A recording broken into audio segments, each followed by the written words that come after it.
आप सभी को अरुणाचल वेस्ट न्यूज़ में स्वागत करता हूं। आज अरुणाचल वेस्ट न्यूज़ यहाँ एक क्लिनिक ओपनिंग सेरेमनी में आया है। मैं आप सबको बता दूं, ये हमारे आलो वेस्ट सियांग डिस्ट्रिक्ट के लिए और वेस्ट सियांग डिस्ट्रिक्ट के अगल बगल जितने भी डिस्ट्रिक्ट हैं, इन सभी के लिए बहुत ही खुशी की बात है। जी हाँ, ये एक प्रोमो वीडियो, एडवर्टाइजमेंट वीडियो ज़रूर है, लेकिन मैं खुद आलो के नागरिक होने के नाते बहुत ही खुशी के साथ आप सबको बता दूं, हमारे डिस्ट्रिक्ट में सबसे ज़रूरत, सबसे अभी दरकार एक क्लिनिक जो हम सब के लिए ज़रूरी है, वो है फिजियोथेरेपी। फिजियोथेरेपी जैसे आप सबको पता है, उम्र के साथ साथ हमारे घुटने में, हमारे कमर में, हमारे हाथ में, पाँव में, हर जगह जो है प्रॉब्लम शुरू होता है। और खास करके हमारे लोग बहुत ही स्ट्रोक हो रहे हैं, तो स्ट्रोक पेशेंट के लिए भी फिजियोथेरेपी के लिए आलो में सुविधा कम होने के कारण जो है हम डिब्रूगढ़, ईटानगर, गुवाहाटी डॉक्टर जो है हमें रेफ़र करते हैं।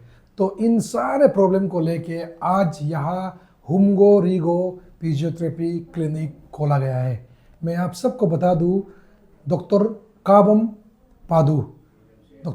पादू ने इस क्लिनिक को खोला है। इस क्लिनिक का उद्घाटन जो है, ओपनिंग जो है, डॉक्टर न्याद पादू, इनकी बुआ लगते आंटी हैं, और इनके दादी माँ और डॉक्टर तजुम पादू के शुभ हाथों से किया गया है। ये हुमगो रीगो, काबम खुद हुमगो रीगो यानी दारका गांव से बिलोंग करते हैं, इसलिए मैं आप सबको बता दूं, ये हुमगो रीगो अपने दारका गांव के नाम से इस क्लिनिक को रखा गया है। तो काबम, सबसे पहले कॉन्ग्रेचुलेशन, थैंक यू। और थैंक यू, आप हमारे डिस्ट्रिक्ट के लिए, हमारे आलो के अपने पब्लिक के लिए, अपने पेशेंट के लिए जो है आप बहुत सारा इंडिया के कोने में रह के आज आपने यहाँ आपको अपने पब्लिक को, अपने लोगों को सर्विस देने वापस आलो में आया, उसके लिए बहुत बहुत थैंक यू। ओके, तो सबसे पहले काबम, आप अपना इंट्रोडक्शन बता दीजिएगा। Myself Kabam Padu, doctor Kabam Padu. तो first of all Arunachal west news को थैंक यू यहाँ पे आ देने के लिए, आज का मीडिया कवरेज के लिए। तो मैंने बैचलर्स ऑफ फिजियोथेरेपी किया है और मास्टर्स ऑफ फिजियोथेरेपी किया है, दोनों बेंगलोर से ही किया है, अलग अलग डिफरेंट यूनिवर्सिटी से। तो फर्स्ट मैंने बैचलर किया है गार्डन सिटी यूनिवर्सिटी से, उसके बाद आपका मास्टर्स किया है एडल्ट न्यूरोलॉजी में। तो मास्टर्स मैंने दयानंद सागर यूनिवर्सिटी से किया है। तो जैसे कि आपको पता है, बहुत सारा मिसकंसेप्शन होता है फिजियोथेरेपी को लेके। तो फिजियोथेरेपी में लोग क्या सोचते हैं कि फिजियोथेरेपी में मसाज होता है करके, तो एक्चुअली मसाज नहीं होता है। और हम लोग ना तो मेडिसिन देते हैं, ये इतना अच्छा एक कोर्स है कि यहाँ पे बिना मेडिसिन या सर्जरी के हम लोग पेशेंट को क्योर करते हैं। तो जैसे कि आपका स्ट्रोक हो गया, जैसे ऑर्थोपेडिक कंडीशंस हो गया, और कार्डियो केसेस भी हम लोग देखते हैं, और पीडियाट्रिक केसेस जैसे बच्चों को सेरिब्रल पाल्सी हो गया या मूवमेंट डिसऑर्डर्स हो गया, तो वो सब भी हम लोग देखते हैं। तो यहाँ पे आपको फैसिलिटी क्या मिलेगा बोलने से, अभी बेसिक रिक्वायरमेंट जो फिजियोथेरेपी के लिए एडवांस जितना है सब आपको मिल जाएगा, जैसे कि IFT, अल्ट्रासाउंड, टेंस और एक्सरसाइज के लिए पैरेलल बार वगैरह सब कुछ है। जैसे पहले डोमिन जी ने दिखाया है, वैसे आपको सब कुछ मिल जाएगा यहाँ पे। Thank you sir. जैसे आपने बोला है, ये फिजियोथेरेपी जो है विदाउट मेडिसिन, विदाउट सर्जरी जो है, आपका एक्सरसाइज से और आपका जो स्किल है, जो आप लोग का जो एक मेडिकल टर्म फिजियोथेरेपी जो कोर्स होता है, उससे आप इलाज करता है, ये बहुत अच्छा बात है। तो सर, लेकिन मैं आपसे फिर ये जानना चाहेगा, आप लोगों को ये बताइएगा, आपका एक्सपीरियंस, आप इससे पहले क्लिनिक खोलने से पहले आप कहाँ पे रहा है? जी, मैंने फिजियोथेरेपी में बैचलर्स किया था, उसके बाद इंटर्नशिप मैंने सेंट जॉन्स मेडिकल कॉलेज से किया है। उसके बाद एस्टर हॉस्पिटल, एक कॉर्पोरेट हॉस्पिटल है, वहाँ पे भी मैंने किया है। उसके बाद मैं जब मेरा मास्टर्स से पहले, मैंने मास्टर्स के वक्त भी मैंने NIMHANS national institute of mental health and neurosciences में भी मैंने 1 महीना एज ए ट्रेनी काम किया है। और मेरा खुद का एक मास्टर्स के वक्त में जो हॉस्पिटल था, वो भी एक मेडिकल हॉस्पिटल है, doctor Chandrama Dayananda Sagar, institute of medical health and neuroscience, medical health and research sciences. Okay, तो डॉक्टर साहब जैसे हम आम भाषा में, आम लैंग्वेज में हम जब भी देखते हैं, स्पेशली अभी तो ओल्ड एज का बात नहीं, यंग भी स्ट्रोक हो रहा है, तो स्ट्रोक होने से जो है पैरालाइज हो जाता है। तो पैरालाइज में हम ऐसे टेक्निकली हम तो एक्सपर्ट नहीं है, लेकिन जहाँ तक हम जितना जल्दी आप डॉक्टर के पास जाते हैं, स्पेशली यदि यहाँ पे जब स्ट्रोक होता है तो यहाँ के डॉक्टर जो है फिजियोथेरेपिस्ट यहाँ में एक है, लेकिन वो शायद मैटरनिटी लीव में या कुछ में कभी कभी चला जाता है, तो उसका कमियां जो है भुगतना पड़ रहा है। तो जितना जल्दी हो सकता है आपको विद इन से सपोर्ट 24 आवर्स या 10 आवर्स या 15 जो भी आवर्स है, जल्दी जो है फिजियोथेरेपी को दिखाना पड़ता है। तो इसमें इसके विषय में आप बताइएगा कि स्पेशली स्ट्रोक पेशेंट को आपका यहाँ क्या सुविधा मिलेगा? स्ट्रोक पेशेंट्स के लिए आपका पहली बात तो जैसे स्ट्रोक का पेशेंट को लोग क्या सोचते हैं कि मशीन चढ़ाना, मशीन लगाना, मेन स्ट्रोक का पेशेंट मशीन से नहीं होता है। मेन फर्स्ट होता है आपका एक्सरसाइज। और फिजियोथेरेपी में भी, नॉट ओनली स्ट्रोक, फिजियोथेरेपी में भी सबसे पहले एक्सरसाइज को ही प्रीफर करते हैं। उसके बाद अगर एक्सरसाइज से कुछ नहीं हो रहा है तो हम उसमें मशीन का इस्तेमाल करते हैं, या फिर पेन ज़्यादा होता है तो पेन रिलीविंग के लिए एक्सरसाइज के वजह मशीन यूज़ करते हैं। तो जैसे स्ट्रोक का आ गया तो यहाँ पे एक्सरसाइज के लिए आपका साइकिल है, बेड है, उसके बाद पैरेलल बार रहेगा, फिर जिम बॉल रहेगा, और भी बहुत सारा चीज़ें हैं। तो उस हिसाब से मतलब डिपेंडिंग ऑन पेशेंट आपका एक्सरसाइजेस भी रहेगा। तो सर आप ये बताइएगा देखने वालों को, स्ट्रोक पेशेंट को स्पेशली ना जितना जल्दी आना है, और लोग बोलते हैं जल्दी आना है, तो कितना मिनट्स में, कितना आवर्स में आने से ज़्यादा बेहतर रहता है आपके लिए? स्ट्रोक पेशेंट का एक फास्ट करके रहता है, तो उसको डायग्नोसिस होता है। तो जैसे ही स्ट्रोक आया, हॉस्पिटल आया, उसी दिन से उसी वक्त से मूवमेंट करवाना पड़ता है आईसीयू से ही। हमारे यहाँ पे तो आईसीयू में अभी फिजियोथेरेपिस्ट अवेलेबल नहीं है, तो बाहर जैसे आपका आईसीयू में सीधा उसी वक्त से आईसीयू में मूवमेंट्स करा देते हैं। नहीं तो आपका चेस्ट में भी सिक्रेशंस मतलब इसक वो रहता है, तो वो क्लियर फिजियोथेरेपिस्ट ही करते हैं जाके, तो वो करना पड़ता है। First initial hours itself movements करवाना पड़ता है। ओके, और इसमें तो मेडिकली अगर हम देखा जाएगा तो बहुत सारा टर्म्स है आपका। फिजियोथेरेपी पेशेंट जो है बहुत सारा होता है, लेकिन आई विंग है स्पोर्ट्स लवर्स, जैसे अभी हमारे उम्र में हम लोग, हमारा दोस्त फ्रेंडशिप सर्कल है जो रोज़ बैडमिंटन खेलता है। तो सर ये बताए, बैडमिंटन खेलने से भी कुछ उम्र के बाद टेनिस एल्बो का बहुत प्रॉब्लम होता है, और फुटबॉल, ये बैडमिंटन का रहा, और फुटबॉल खेलने वाला लोग भी नी इंजरी या फ्रैक्चर कुछ हो जाता है, तो इसके लिए आप क्या सजेस्ट करना चाहिए? जैसे फ्रैक्चर हो गया, आपका नी इंजरी, एसीएल रिहैब हो गया, या ओल्ड एज लोगों के लिए नी टोटल नी रिप्लेसमेंट सर्जरी हो गया, कुछ भी surgery, after post surgery physiotherapy करवाना पड़ता है। तो जैसे नॉर्मल बेसिक मूवमेंट्स भी एक पेशेंट को ज़रूरत पड़ता है, क्योंकि वो बेसिक मूवमेंट्स जब नहीं रहता है, बेड रिटर्न जब पेशेंट रहता है, वो मसल स्पाजम में चले जाता है, तो वो अवॉइड करने के लिए स्टार्टिंग से ही आपको फिजियोथेरेपी करवाना पड़ता है। और जैसे कि सर ने बोला है, उसका टेनिस एल्बो का पर्टिकुलर एक्सरसाइजेस रहेगा, फिर ज़्यादा अगर पेन रहेगा तो अल्ट्रासाउंड, आईएफटी वगैरह देके हम उसको कम करवा सकते हैं। ओके, आपका इधर अल्ट्रासाउंड की भी फैसिलिटीज है?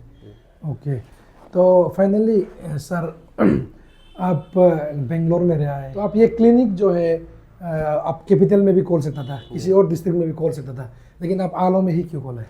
जी, मेरे हिसाब से देखिए, अभी मैं बाहर भी, मुझे मतलब कॉर्पोरेट सेक्टर वगैरह में भी मुझे अपॉर्चुनिटीज़ मिला था, बट मेरे हिसाब से मुझे ऐसा लगा कि यहाँ पे अपना घर पे आके, अपना अरुणाचल में भी पर्टिकुलरली अपना आलो में बहुत ज़रूरत है एक फिजियोथेरेपिस्ट का, तो उस हिसाब से मैं अपना घर पे वापस सर्व करने आ गया हूँ। Okay, thank you, so kind of you.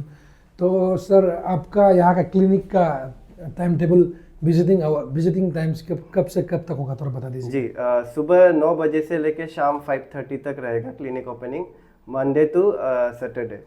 अगर रिक्वायर्ड रहा तो आप संडे को भी एक कंसल्टेशन के लिए आप कॉल के द्वारा पूछ सकते हैं। ओके, और सर और एक बात ज़रूरी है, क्योंकि मेरा भी एक्सपीरियंस है, मेरा भी एक पेशेंट था जो ईटानगर में फिजियोथेरेपी कर रहा था, तो कभी कभी जो है पेशेंट जो है क्लिनिक में नहीं आ पाता है। कोई पेशेंट है जो गाड़ी का भी प्रॉब्लम होता है, और गाड़ी में उतना नमना भी प्रॉब्लम होता है, उसके लिए घर में जाके service within Aalo town में कुछ होगा क्या?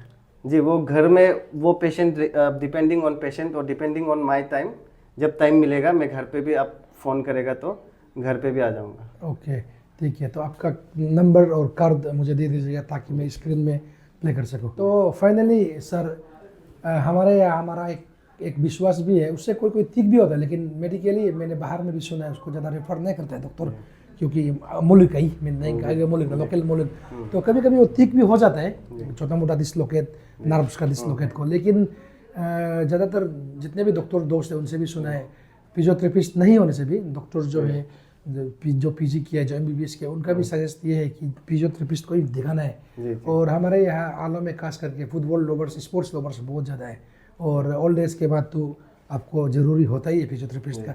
तो उनके लिए आप क्या सजेस्ट करेगा, क्या मैसेज देना चाहेगा आलोचना? जी देखिए, एज ए फिजियोथेरेपिस्ट, फिजियोथेरेपी बस आपका बस ओल्ड एज बोल के भी नहीं है, आपका यंग एज से स्टार्टिंग 1 साल से पहले, इन्फेंट जैसे ही पैदा होते ही भी फिजियोथेरेपी होता है, उसके लिए वो स्टार्टिंग से फिजियोथेरेपी करवा के आप ओल्ड एज तक जाता है। तो जैसे स्पोर्ट्स इंजरी का, जैसे स्पोर्ट्स लेवल का इंजरी हो गया, तो उसमें उस हिसाब से अगर कुछ ज़्यादा ही सीवियर इंजरी हुआ है, फर्स्ट आप किसी मेडिसिन स्पेशलिस्ट या ऑर्थोपेडिक के पास जाओगे, तो वो लोग आपका सर्जरी करवाएगा। सर्जरी करवाने के बाद वो लोग पोस्ट सर्जरी रिहैब के लिए आपको फिजियोथेरेपी के पास रेफर करेंगे। फिर वहाँ पे जैसे जिस हिसाब से, उस केस के हिसाब से आपको एक्सरसाइज करवाएगा, या फिर कुछ मॉडलिटीज़, इलेक्ट्रिक मॉडलिटीज़ लगना है तो आपका लग जाएगा। तो जैसे आपने सुना डॉक्टर काबम से, ये हमारे आलो के ही अपने आलो के बच्चा हैं, तो डॉक्टर साहब इसका काफ़ी तजुर्बा है, एक्सपीरियंस है, बेंगलोर से पढ़ाई किया है, अपना डिग्री और मास्टर भी उन्होंने बेंगलोर से ही किया है। तो फिर से मैं सबसे रिक्वेस्ट करता हूँ, ये एक बहुत ही अच्छा इनिशिएटिव है डॉक्टर काबम पादू और उनकी फैमिली की तरफ से, यहाँ अपने लोगों को सर्व करने, सर्विस देने फिर से आलो में वापस आ गया पढ़ लिख के। तो हम विश करता है, अरुणाचल वेस्ट न्यूज़ का तरफ से भी डॉक्टर काबम को विश करता है, आप इसी तरह आप सिंपल रहे और हमारे लोगों को सर्विस दे। तो मैं भी फिर से कान गद्दम गालोगा दब सिंगो नरुम रिक्वेस्ट दंगना अलालाक असला उगुन्यो से असला इन्ना डॉक्टर फिजियोथेरेपिस्ट दंग कातम तो का अनियम ने हवात का जानून ईटानगर डिब्रूगढ़ गुवाहाटी इंच का खमा हवादला आयुग नाम लोग के हवादा डॉक्टर काबम ने कातम तो का। तो ये जितने भी स्पोर्ट्स लोवर्स है उनसे भी मैं फील करता हूँ, खास करके कुछ उम्र के बाद जो नी पेन होता है, शोल्डर इंजरी होता है, टेनिस एल्बो इंजरी होता है, एंकल का कुछ प्रॉब्लम होता है, सभी से मैं रिक्वेस्ट करता हूँ, और जितने भी देखने वाले हैं आप सभी से भी मैं रिक्वेस्ट करता हूँ, इस वीडियो को ज़्यादा से ज़्यादा शेयर करें ताकि हमारे लोग इस क्लिनिक का बेनिफिट ले सके। Thank you. एनाल्जेसिक पल्सर, ये कम्बिनेशन थेरेपी है, इसमें IFT, टेंस, उसके बाद फेरेटिक गैल्वेनिक स्टिमुलेशन रहेगा, और ये ट्रैक्शन पे है, जिसका भी बैक पेन वगैरह रहता है उसको अगर डिस्क बल्ज वगैरह होता है तो केस का हिसाब से ट्रैक्शन लगा के, ट्रैक्शन मशीन है। यहाँ पे अल्ट्रासाउंड है, यहाँ पे ऑर्थोपेडिक केसेस जैसे आपका बैक पेन वगैरह दूसरा केसेस का ट्रीटमेंट हो जाएगा। और यहाँ पे जितना आपका न्यूरोस्ट्रोक पेशेंट जो रहेगा उसको उठाने के लिए और लेटा के करवाने के लिए ये शॉर्ट हाइट, मतलब शिफ्टिंग के लिए आसान होने के लिए शॉर्ट हाइट और लार्ज साइज बेड है। और यहाँ पे आपका जो शोल्डर इंजरी, फ्रोजन शोल्डर वगैरह, यहाँ पे ऐसा रोटेशन होगा, वहाँ पे और इसको निकाल के और एक इसके लिए अलग से एक्सरसाइज भी होगा। और ये आपका हाइड्रोकोलेटर, मतलब मॉइस्ट हीट है, यहाँ पे पानी बॉईल किया जाएगा, यहाँ पे पानी बॉईल किया जाएगा। ये सैंडबैग रख के एक सैंडबैग लेके एक वहाँ पे टॉवल रोल करके बैक पेन वगैरह या जो क्रैम्प्स वगैरह जो पेन होता है उसके लिए यूज़ किया जाएगा। यहाँ पे वैक्स आएगा, पैराफिन वैक्स बात रहेगा, तो जहाँ पे पेन होगा जैसे टेनिस एल्बो वगैरह हो गया उसके लिए यूज़ किया जाता है। यहाँ पे जैसे कार्डियो इश्यूज़ के लिए, जो कार्डियोपल्मोनरी रिहैब के लिए, या फिर जिसका लेग पेन वगैरह हो गया, स्ट्रेंथनिंग के लिए ये साइकिलिंग यूज़ किया जाएगा। और ये वाला आपका बैलेंस, जिसको बैलेंस इश्यूज़ है, तो यहाँ पे खड़ा होके ऐसा पुल करेगा, उसके बाद ये ऐसे मूवमेंट्स करा के बैलेंस के लिए यूज़ किया जाएगा। और इसमें आपका फ्रोजन शोल्डर के लिए ये दूसरा एक्सरसाइज रहेगा, ऐसा ऐसा करके ऊपर जाएगा, तो यहाँ पे जो पेन होगा वो स्ट्रेंथनिंग हो जाएगा। उसके बाद यहाँ पे जिसका बैलेंस इश्यूज है यहाँ पे भी खड़ा करके वो सीख सकता है, ऐसा ऐसा प्रैक्टिस करवा सकता है। फिर यहाँ पे व्हीलचेयर है गेट ट्रेनिंग के लिए, जो पेशेंट नहीं चल सकता है उसके लिए, और ये वॉकर रखा है। यहाँ पे आपका ये फोम रोलर आ जाएगा, फोम रोलर है। उसके बाद ये कपिंग भी है मेरे पास, कपिंग है। और ये वाला जो पेशेंट स्ट्रोक पेशेंट रहता है पर्टिकुलर हैंड रिहैब के लिए यूज़ होता है। जैसे आप जो होल्ड नहीं कर पाता है, फिंगर एक्सरसाइज रहता है, ऐसा एक यहाँ पे रखेगा, यहाँ पे रखेगा, वैसा रहता है।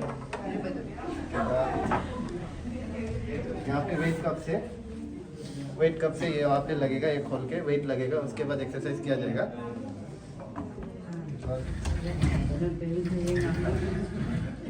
यहाँ पे थेराबैंड है, ये पुल करेगा, वॉल पे स्टिक होगा। उसके बाद हैंड वगैरह का एक्सरसाइज के लिए, शोल्डर पेन वगैरह के लिए यूज़ किया जाएगा। उसके बाद ये आपका ये कौन आएगा, ये कौन ऐसा प्लेस करेगा। उसके बाद जिसका गेट प्रॉब्लम है, बैलेंस इश्यूज है, तो उस हिसाब से उसको ट्रेनिंग किया जाएगा। ऐसा इसमें उसको मतलब पर्टिकुलर एक्सरसाइज मतलब पेशेंट के हिसाब से मॉडिफिकेशंस रहेगा। और ये भी हैंड एक्सरसाइज के लिए है। ये आपका ये निकाल के थेरापुट्टी बोलता है इसको।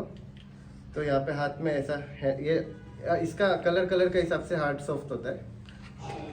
उसके बाद ये पल्स ऑक्सीमीटर है, जो कार्डियो पेशेंट जो आएगा, जो सांस नहीं ले सकता है, उसके लिए ये बहुत इंपॉर्टेंट रहता है, क्योंकि कभी भी उसका SpO2 ड्रॉप हो सकता है, तो कोलैप्स हो सकता है। तो ये मॉनिटर करके किया जाता है। और यहाँ पे वेट कप्स भी रहेगा हैंड एक्सरसाइज के लिए। और वहाँ पे एक पैरेलल बार है, अभी वो कंस्ट्रक्शन हुआ नहीं है, अभी 2-3 दिन में लग जाएगा। वो पैरेलल बार है, वहाँ पे ऐसा बार रहेगा। तो जिसका गेट में चलने में दिक्कत है, तो होता है स्ट्रोक न्यूरो पेशेंट, वो वहाँ पे पकड़ के ऐसा चलेगा। वो अभी वो 2-3 दिन में लग जाएगा। क्या नहीं दिखाया। और आपका यहाँ पे नी ब्रेसेस है, ये फॉर एग्जांपल जिसका स्ट्रोक आता है, फिर हेमीपेरेसिस बोलते हैं उसको, पार्शियल वीकनेस। तो हेमीपेरेसिस केसेस के लिए उसका वीकनेस मतलब मूवमेंट होता है लेकिन वीकनेस होता है, तो नी बकल करता है ऐसा। तो जिसका नी बकल होता है, इसको फिक्स करके यहाँ पे जैसा पहनाया गया है वैसा पहना के वॉकिंग करवाता है, या वहाँ पे या फिर वॉकर के थ्रू या कोई अटेंडर या हेल्पर के थ्रू पकड़ के गेट ट्रेनिंग करवाता है। तो अभी फिलहाल के लिए इतना ही मशीन से, धीरे धीरे करके और आएगा।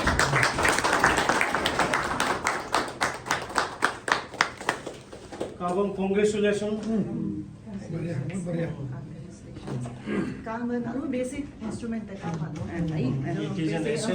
यहाँ के बहुत अच्छा लग रहा है। वो गालोबा मेन प्लापा आई कि मुनु काबोंग न्यूम लगा आलोग लगा बनारू गाल नाई वो DTO सिन ओके वो इमरजेंसी ड्यूटी सिन दो हिलमल गालो हिमाच स्ट्रोक पेशेंट का दो आई स्ट्रोक इदलोंग नो डॉक्टर का द मेन बाय आइसोलो ट्रीटमेंट जिला एमबी दो ओको के दवाई एमबी रो को ब्ला मेक लॉन्ग टर्म ट्रीटमेंट लगी दो मुने रिकवर नाम लगा भाई आई मीन मुनु इजा आलो निगा द ओक लगा ब मुनु लकले बोलो इटानगर बोल होटल लो दुला बोल डिब्रुगढ़ इनला एमबी तो इजा एम इंस काक मा का आलो ही दोत कुना का नारो बेसिक इजांग का तम ना नारो बेसिक दो दो आई ये मुगी जैसे एक specially I would like to mention the ultrasound therapy I कि मसल्स इंजुरी नंका कि हम आरालो आदिनम इतेर नंका कि हम जैसे मान लो कि बैडमिंटन इन्ना फुटबॉल तो ना इतेर को यंगुनु इनिशियल लो पेन किलर को जिदु अंगे लॉन्ग टर्म पेन किलर हम जिला कुमा कि अल्ट्रासाउंड थेरेपी ही कि मने ही जिला ले बरी को बरी नाम अमिदो मा जाना हो इनम ना पेशेंट का नंबर स्ट्रोक पेशेंट्स को इना मसल स्विंग को अतलगम नारो इंस्ट्रूमेंट दो अमे नारो होगा लाल नाम लो दूध लाम हॉस्पिटल सामने है तो आज नाम ट्रीटमेंट हम आराम बनाना तो हिमाच ना नारो एंड वंस अगेन वो काम ने थैंक यू ना नम आगे जगह लो हाल तो लहत ना वो पुलिस नाम लगा thank you doctor Kabam Padu उमगोरीगो physiotherapy clinic general hospital Aalo का अपोजिट में खुला है। ये बहुत अच्छा एसेट है। अब हमारे पेशेंट जो फिजियोथेरेपी के लिए डिब्रूगढ़ जाना नहीं पड़ेगा, इटानगर भी जाना नहीं पड़ेगा, आलो में ही ट्रीटमेंट ले सकेगा। मैं अपना ओर से काबम पादु को कांग्रेचुलेसन देता हूँ। बेटा काबम को कॉन्ग्रेचुलेशन।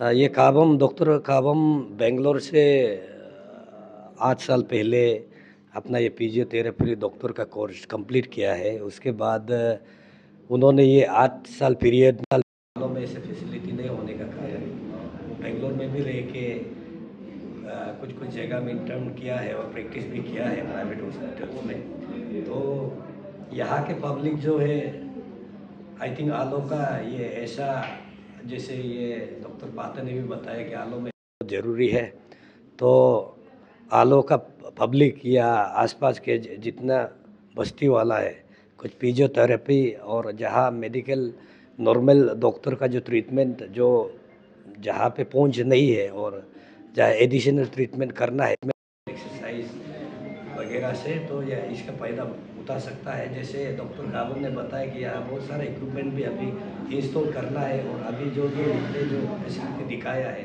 ये तो हम फर्स्ट टाइम देख भी रहा है। बाकी बराबर हॉस्पिटल्स में हम लोग बाहर में देखता था, लेकिन आज ऐसे आलो में भी, आलो टाउन में भी ऐसा फैसिलिटी है बोल के मैं सब आलोवासी को बधाई देता हूँ। एक बार फिर से सब हम लोग इसका लाभ उठाना चाहिए। Thank you. मैं डॉक्टर काबोम जो आज हुंगोरुगो फिजियोथेरेपी क्लिनिक को खोला है, इनाग्रेशन किया है, तो डॉक्टर काबोम और उसका फैमिली को मेरा बेस्ट विशेस। और मैं ये आशा करता हूँ कि ये जो जितना भी पब्लिक का नीड्स है, फैशंस है, फिजियोथेरेपी जो है कि एज रिलेटेड ज़्यादातर होता है और स्पोर्ट्स रिलेटेड भी है, जो स्पोर्ट्स वगैरह खेलता है, तो उसका इधर में हम लोग का आलो में देखा है तो उसका फैसिलिटीज़ ज़्यादा नहीं है मेरा ख्याल से। तो जितना भी हम लोग सुना है ईटानगर वगैरह में फिजियोथेरेपी करा रहा है या डिब्रूगढ़ में और बाकी बाहर में कराता है, तो मैं ये आशा करता हूँ कि ये पब्लिक के लिए बहुत लाभदायक होगा और पब्लिक को ये कैटरिंग अच्छा से करेगा। और मैं बेस्ट विशेस डॉक्टर काबोम को और उसका फैमिली को भी देना चाहूँगा। Thank you. Thank you.